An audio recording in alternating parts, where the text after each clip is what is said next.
Meron pong hindi inaasahang nangyari habang nagsasalita si PBBM sa People's Rally po ng Alyansa para sa Bagong Pilipinas. At sa balita po natin ngayon mga kaistorya, bibigyan ko rin po kayo ng update tungkol sa mga nagsisilabasang issue. So yan po ang mga balita, impormasyon na maibabahagi ko sa inyo ngayon. Pakishare po at pakilike. At sa mga bagong viewers po natin, kung gusto niyo ang ganitong klase po ng content, ay maaari po kayong mag-subscribe. Ito na po, ipapanood ko sa inyo ang video clip. Kaya tayo nagpapasalamat sa inyo lahat na kayo'y nakarating ngayong gabi. Dahil po, narinig ko po si Senator Ben-Hur Abalos, narinig ko po, kanina po kayo. Kaya tayo maraming salamat. At kayo'y naiwan dito upang...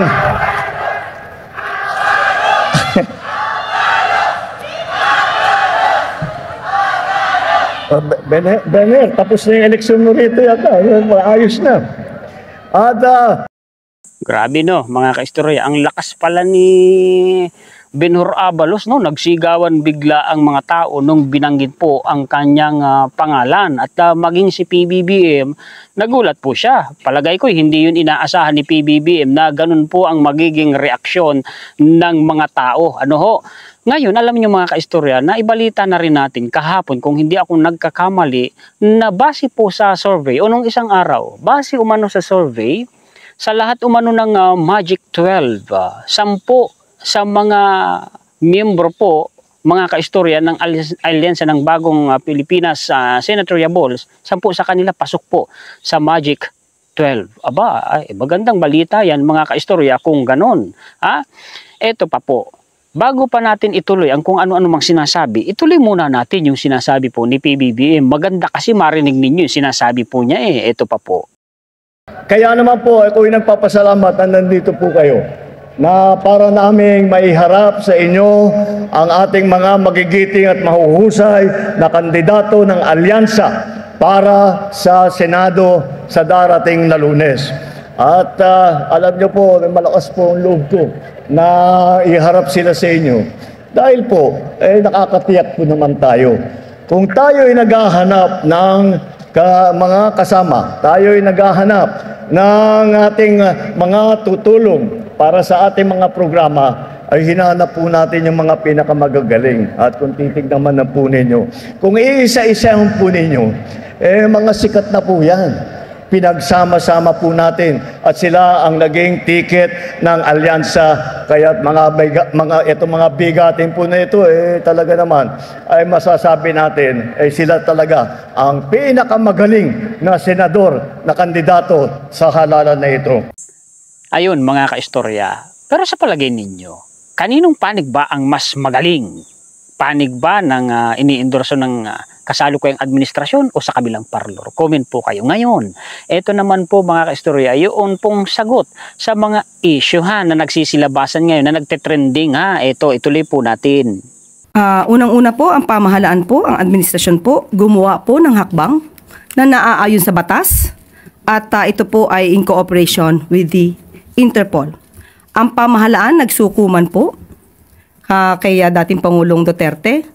Siya po ay kinukonsiderang isang akusado, isang suspect sa crimes against humanity, particularly murder, na ang nagsampa rin po ay kapwa Pilipino na di umanong biktima ng extrajudicial killings ng madugong war on drugs. Dagdag ko lang po mga kaistorya, bukod kasi sa mga biktima at mga kamag-anak ng biktima na nagreklamo sa dating presidente sa ICC, ay ang kampo din po ni Trillanes. Kung hindi ako nagkakamali noong 2017, ang grupo po ng Magdalo ay nagreklamo din sa ICC. Kaya paano pong sasabihin na kasalanan ni PBBM ang pagkakaaresto sa dati pong presidente? Samantalang nakaupo pa lang siya noon sa pwesto, ay may reklamo na siyang hinaharap sa ICC. Ituloy pa po natin ito.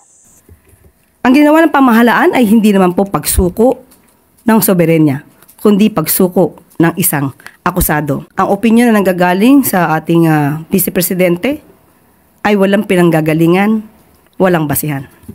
Ayun mga kaistorya, ang tinutukoy po doon na opinyon ni VP Sara na walang basihan, ayun pong sinabi niya na ipinaaresto o pinayagan ni PBBM na maaresto si dating presidente ng ICC, yun umano ay pwedeng ma-impeach si PBBM through the impeachable offense. Ang layo nga naman, ang babaw nga naman mga kaistorya, no? Kasi papaano naman naging violation of public trust yun? Papaano naman naging violation of the Constitution yun? Sige nga mga kaistorya. Imposible, malayong mangyari na ma-impeach si PBBM. Saka ito pa ha, sige, saan pa sila ng impeachment? Tanong, sa lower house ba, lulusot yun? Hanggat si Speaker Martin Romualdez po ang nakaupo dyan na Speaker of the House, mga kaistorya, hanggat majority ng Congress, lower Congress, mga kaistorya, ay kaalyado ni PBBM, malayong ma-impeach ang presidente. Oo, kagaya din ng nakarang administrasyon, may nagsampa din ng impeachment. Pero kung dominated po ng alyansa o kaalyado ng dating Pangulo, ang karamihan sa miyembro ng Kamara noon, hindi na-impeach, di ba? Ganun yun, mga kasi. Kaya malabong ma-impeach. Tuloy po natin. Again, Yusek, ano bang status ni Congresswoman Camille para sa Pangulo? Naroon pa po ba yung tiwala? Bahagi pa rin siya ng alyansa? Unang-una po, ang Pangulo po, ang nais niya na makasama sa gobyerno ay mga taong tapat sa tao, tapat sa tungkulin, at hindi pansarili ang inuuna. Parang pinatamaan naman ang tangkampo ng mga bilyar dahil dun sa prime motor. Iimbestigahan raw po yung prime motor, parang si Claire Castro pinatamaan na. Pinatamaan niya ang kampo ng mga bilyar. Tuloy po natin. Pinili po ng Pangulo ang mga senatorables po sa alyansa dahil yun po ang kanyang paniniwala. Kung meron po man na hindi makakatugon sa ganitong klase ng kanyang paniniwala na maging tapat sa tao, maging tapat sa taong bayan, ang tiwala pong iyon ay maaaring mawala. Well, kung ako ang tatanungin nyo, mga kaistorya, palagay ko dismayado na mga kaistorya si PBBM kay Camille Villar. Palagay ko hindi na niya gusto ang ginagawa ni Camille Villar. Bakit kamo? Ako naniniwala ako na sinadya ni PBBM na hindi na binabanggit yung pangalan ni Camille Villar. Hindi na niya ini-endorse. Twice ba naman? Hindi ako naniniwala, mga kaistorya, no? Well, para sa akin, tama lang naman. Ngayon, ito naman po, ang banat ng isang mambabatas kay VP Sara tungkol naman po sa China. Ang sabi naman po dito po sa illustration po ni Pilipinas Today, Representative Kung Hoon kay VP Sara sa bullying ng China nyo, gamitin ang angas. Oo nga naman. Ito na naman, may mga balita na naman na pangwawalang hiya sa atin ng China. Tahimik pa rin si VP Sara. Kapag ibang issue ang ingay ni VP Sara, kanyang mga kandidato at kakampi. Pero pag China na ang kalaban, bigla na lang silang nawawala. Parang nawawala rin ang paninindigan sa bullying ng China. Doon nila gamitin ang angas. Dapat pro-Pilipinas tayo at hindi pwedeng selective ang tapang, sabi ni Zambales, 1st District Representative J. Kung Hoon. Agree ba kayo o hindi? Tuloy pa natin, ito pang isa.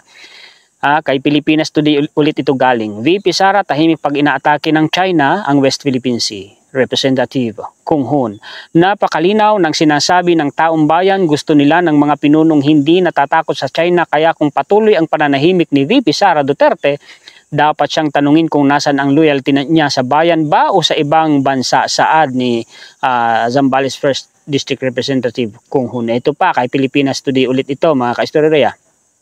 Kung kaya niyang ipaglaban ang sarili niya sa harap ng kamera, dapat mas kaya niyang ipaglaban ang bayan sa harap ng China. Agoy, sa pool. Sa pool, mga kaistorya.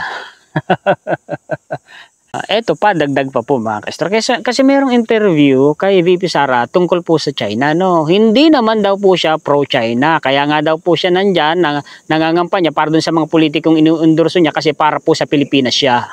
Bakit naman daw niya aatakihin ang China wala naman daw na kumbaga walang kinalaman dito sa election hindi naman daw tayo inatak.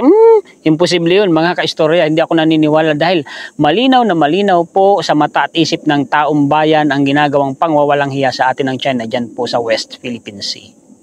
Yan po ang mga balita at impormasyon na maibabahagi ko sa inyo ngayon. Pakishare po at pakilike mga kaistorya Patalastas bago tayo magtapos. Sa mga naghahanap po at gustong bumili ng matibay, de kalidad, mura na hollow blocks dyan po sa bandang Kabanggan, Butulan at Iba, Zambales sa 7 Brillantes na po kayo bumili para doble ang matipid ninyo. Bakit kamo doble? Kasi po unang-una mas mura kaysa sa iba.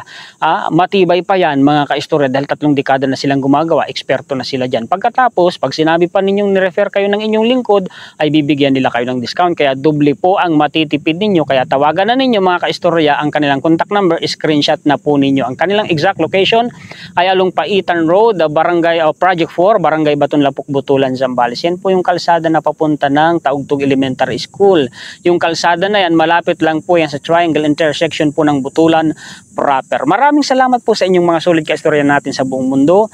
Mabuhay po kayong lahat. Shout out po sa inyong lahat at maraming salamat din sa mga bagong viewers natin. Kung nagustuhan niyo ang ating content ay maaari po kayong mag-subscribe. Nagpapasalamat tayo higit kanino man sa ating Panginoon. Muli ako po si Juan, historiador, ang tagakwento ng totoong istorya ng kasaysayan na nagmamalasakit sa kapwa ko Pilipino at nagmamahal sa bayang ito, ang bansang Pilipinas.